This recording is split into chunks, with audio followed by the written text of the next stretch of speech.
ఎక్కడో పుట్టిన పిల్ల, ఎవరో తల్లిదండ్రులు అంత ప్రేమతో పెంచిన పిల్ల ఇంటి పేరు వదిలేసింది, వంశం వదిలేసింది, తన ఊరు వదిలేసింది, తన వారిని వదిలేసింది, తన తల్లిదండ్రులను వదిలేసింది, బంధువులను వదిలేసింది, స్నేహితులను వదిలేసింది.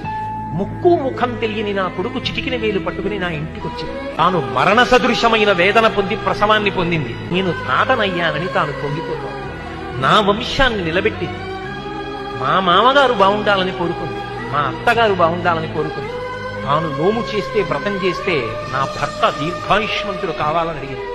నిద్ర లేచి మంగళసూత్రం కళ్ళకద్దుకుంటే మా ఆయన బాగుండాలని కోరుకుంది. నా కొరకు ఆమె ఏం అడగల. తన అత్తవారి కొరకు, పుట్టింటి కొరకు.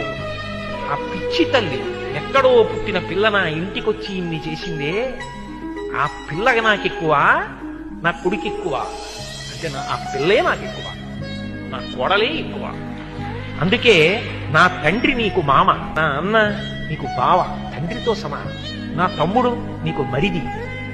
ఇప్పుడే పుట్టకపోయినా నీకు 2 ఏళ్ల తర్వాత కొడుకు పుట్టినా నీకు కొడుకున్న దాంతో సమానం. ఇదిగొచ్చిన కొడుకుతో సమానం. మా అమ్మకి కొడుకెంతో నీకు మరిదంతే, నీకు కొడుకుతో సమానం.